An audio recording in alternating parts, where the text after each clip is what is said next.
Assalamualaikum warahmatullahi wabarakatuh. Waalaikumsalam warahmatullahi wabarakatuh. Pada yang terhormat Ibu Kusnul Kulit selaku Kepala SDN Sitonorejo 1 beserta Bapak dan Ibu Guru SDN Sitonorejo 1 yang saya hormati. Perkenalkan, di sini saya Siti Anissa, calon guru penggerak angkatan 7, akan mendefinisikan tentang modul 1.4 yaitu budaya positif. Perubahan paradigma teori kontrol atau teori pilihan atau ilusi kontrol. Nah, selama ini ternyata ilusi guru mengontrol murid. Nah, jadi yang selama ini yang dilakukan guru itu mengontrol, itu hanya ilusi. Yang kedua, ilusi bahwa kritik dan membuat seorang merasa bersalah dapat menguatkan karakter. Jadi semua itu ilusi. Yang ketiga, ilusi bahwa semua penguatan positif efektif dan bermanfaat. Yang keempat, ilusi bahwa orang dewasa memiliki hak untuk memaksa.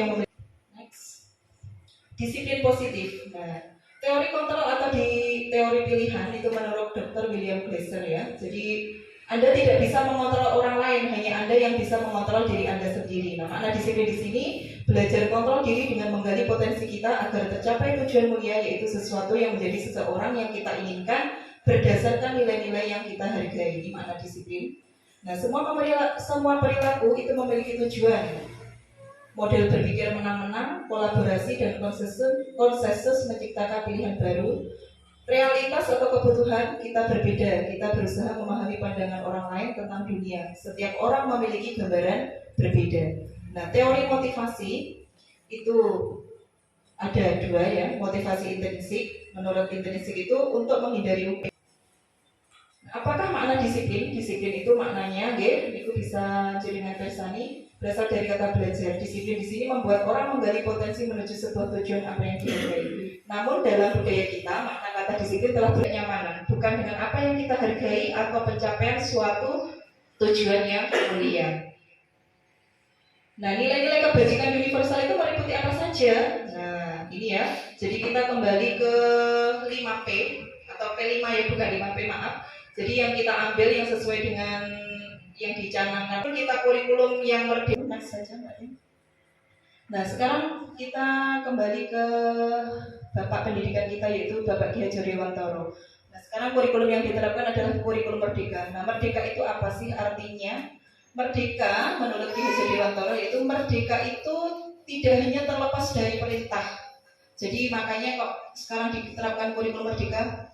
Selama ini kan anak itu banyak diperintah. Nah, akan tetapi juga cakap membuat dihukum oleh penghargaan. Nah, penghargaan itu berlaku sama dengan hukuman ternyata. Kalau selama ini penghargaan dianggap sesuatu yang spesial, ternyata kalau menurut teori ini hukuman dan penghargaan itu artinya sama, dalam arti meminta atau membujuk seseorang melakukan sesuatu untuk memenuhi suatu tujuan tertentu dari orang yang meminta atau membujuk. Nah, ini penghargaan tidak efektif dan penghargaan ternyata itu bisa merusak bentuk program kebajikan atau apresiasi. Nah, jadi dalam memberikan apresiasi atau pengakuan perlu diingat beberapa hal. Yang pertama, pengakuan secara khusus, yang jalan dia berhasil setiap harinya atau di rumah mungkin melaksanakan dia keberhasilan. Nah, kita beri pengakuan secara konsisten. Fokus pada proses, bukan hasil. Selama ini kita orientasi kepada hasil akhir. Nah, ternyata yang lebih penting itu adalah prosesnya.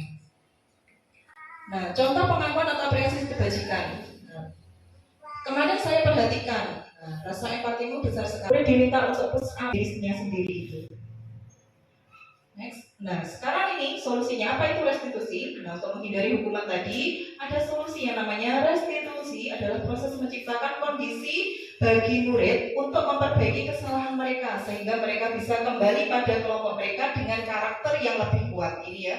Jadi ini nanti bisa Bapak Ibu di rumah, Bapak Ibu guru kepada muridnya, ini bisa diterapkan. Nah, restitusi juga merupakan proses kolaboratif yang mengajarkan murid untuk mencari solusi untuk masalah mereka. Jadi kita istilahnya ngomong dari hati ke hati sama anak itu. Anak merasa lebih dihargai, tidak dipaksakan seperti itu, dan membantu murid berpikir tentang orang seperti apa yang mereka ingin menjadi tujuan mulia dan bagaimana mereka harus memperlakukan orang lain. Ini menurut Gus Hendro. Budaya positif itu tercipta melalui lingkungan. Yang pertama ya, berasal dari peraturan kelas. peraturan kelas kita ubah ke keyakinan kelas. Nah, dari keyakinan kelas itu bisa menciptakan lingkungan positif. Dari lingkungan yang positif, ya tercipta budaya yang positif seperti itu. Next. Nah ini ya, mungkin nanti bisa dipraktekkan di kelas Bapak Ibu guru semuanya. Kalau kemarin kita membuatnya peraturan yang seolah-olah itu memaksakan, nah mulai semester depan kita buat bersama-sama keyakinan kelas. Dari kelas nanti berasal dari keyakinan kelas kita buat ke keyakinan tingkat sekolah seperti itu. Next, next saja Mbak. Next. Nah selama ini yang saya terapkan saya sendiri ya. Jadi peraturan selalu kembalikan buku ke tempatnya. Nah keyakinan kelas anak-anak diminta kelas 6 sama kelas 6 tanggung jawab untuk terus lanjut next. Nah, kebutuhan dasar manusia. Ternyata kenapa toh teori-teori tadi itu berpihak kepada motivasi atau kebutuhan intrinsik. Ternyata manusia itu mempunyai 5 kebutuhan. Jadi dia ingin bertahan hidup, dia juga ingin mendapatkan kasih sayang, dia juga ingin menguasai, dia ingin bersenang-senang, dan dia ingin kebebasan. Terutama ini ya, yang nomor 5. Next, jadi keyakinan dan kesepakatan. Next. Nah ini yang saya jelaskan tadi. Segitiga restitusi modelnya seperti ini. Jadi ada tindakan tiga langkah, yaitu validasi kebutuhan, menstabilkan identitas, dan menanyakan keyakinan. Next, ini next. Terima kasih. Nah demikian tadi sedikit pengalaman berbagi saya kepada Bapak dan Ibu guru di SDN Sutonorejo 1. Semoga hal yang sedikit ini bisa bermanfaat untuk kita semua, khususnya Bapak Ibu guru yang berada di lembaga SDN Sutonorejo 1, dan semoga lembaga SDN Sutonorejo 1 menjadikan lembaga yang lebih baik untuk kedepannya. Terima kasih, saya akhirkan. Wassalamualaikum warahmatullahi wabarakatuh. Waalaikumsalam.